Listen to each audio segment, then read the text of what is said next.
Kisah manusia bejat Bahram al-Majusi Nagauli anaknya sendiri, tapi dapat salam dari Nabi Muhammad, serta dimuliakan oleh Allah karena satu hal ini. Diceritakan Bahram adalah seorang pendeta dari kaum Majusi yang penyembah api, namun beliau mendapat keistimewaan dari Allah, bahkan Rasulullah pun memberi salam kepadanya.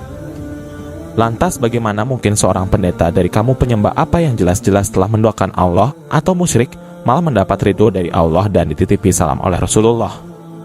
Alkisah suatu malam ketika Syekh Abdullah bin Mubarak tertidur di Hijr Ismail setelah melakukan tawaf, beliau mimpi bertemu dengan Rasulullah. Setelah Abdullah bin Mubarak mengucapkan salam kepada baginda Nabi, Nabi berpesan untuk menyampaikan salam darinya untuk seorang penyembah api bernama Bahram dan Allah telah ridho kepadanya. Sesaat Abdullah bin Mubarak terperanjat, ia keheranan dengan mimpinya tersebut. Ia khawatir jika mimpi tersebut berasal dari setan. Padahal seperti yang banyak diketahui, setan tak akan bisa menyerupai baginda Rasulullah. Maka dari itu Abdullah bin Mubarak sangat keheranan. Ia pergi mengambil wudhu untuk kemudian tawaf lagi berulang kali sampai akhirnya ia kelelahan dan kemudian tertidur lagi. Abdullah bin Mubarak pun bermimpi yang sama persis seperti sebelumnya. Sampai akhirnya ia kebingungan, tidak mungkin seorang pendeta musyrik seperti Bahram mendapat salam dari Rasulullah dan mendapat ridho dari Allah. Karena rasa penasarannya yang besar, ia segera mencari orang yang bernama Bahram. Setelah berhasil bertemu dengan Bahram, Abdullah bin Mubarak pun langsung menanyakan perihal amalan yang dilakukan oleh Bahram sehingga mendapatkan kemuliaan. Bahram pun berkata, "Aku baru saja meminjamkan uang kepada orang dengan mengambil keuntungan. Aku merasa lebih baik dengan hal itu." Abdullah bin Mubarak pun berkata, "Itu adalah hal yang dilarang dalam agama Muhammad, termasuk salah satu dosa besar karena telah memakan riba. Adakah hal lain yang kau lakukan?" "Aku telah menikahkan 4 putra kandungku kepada 4 putri kandungku menggunakan tata cara Majusi, dan kuundang seluruh kaum Nasrani," jawab Bahram. "Itu pun sangat dilarang dalam agama Muhammad. Lantas adakah lagi yang kau lakukan?" tanya Abdullah bin Mubarak semakin penasaran. "Aku memiliki 1 anak perempuan yang amat sangat cantik dan aku rasa tidak ada pemuda yang pantas menyandingnya selain daripadaku. Maka aku nikahi anak perempuanku tersebut dengan perayaan yang sangat mewah sampai dihadiri oleh 1000 tamu undangan," terang Bahram. Sontak Abdullah bin Mubarak terperanjat dengan semua amal yang dilakukan oleh Bahram, yang keseluruhan perbuatannya merupakan hal yang diharamkan dalam agama Muhammad.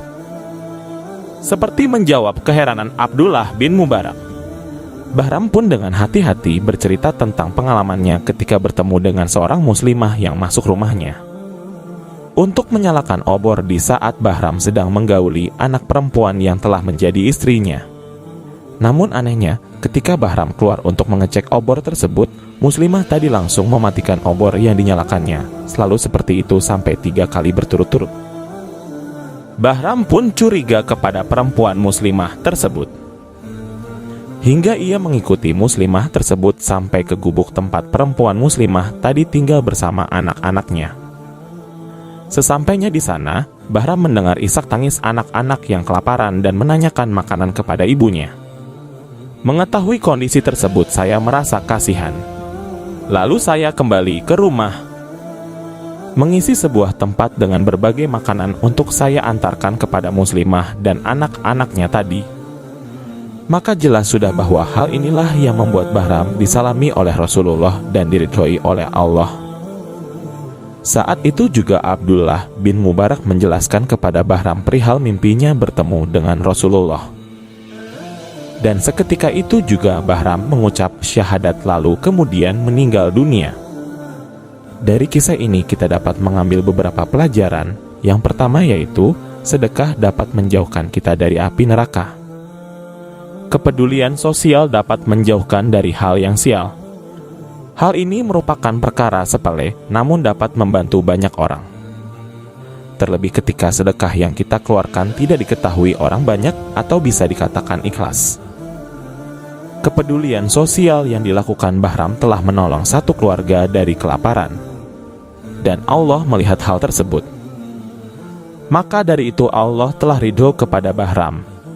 Kedua, seseorang yang jelas-jelas telah menduakan Allah atau musyrik tidak bisa kita katakan kafir jika ia wafat dalam keadaan muslim. Seperti layaknya Bahram, ia memang telah musyrik dan melakukan hal-hal yang diharamkan dalam agama Islam. Namun karena satu keikhlasannya, ia malah mendapat ridho dari Allah. Kita tidak pernah tahu amal mana yang membawa kita ke surga. Dan kita tidak pernah tahu amal mana yang membawa kita ke neraka. Belum tentu kita yang sejak lahir telah memeluk Islam akan merasakan nikmatnya surga. Maka beramallah sebanyak-banyaknya dan sebaik mungkin agar Allah ridho kepada amal kita. Sekian kisah hikmah ini, semoga dapat menginspirasi kita semua dalam beramal soleh dan memperbanyak sedekah.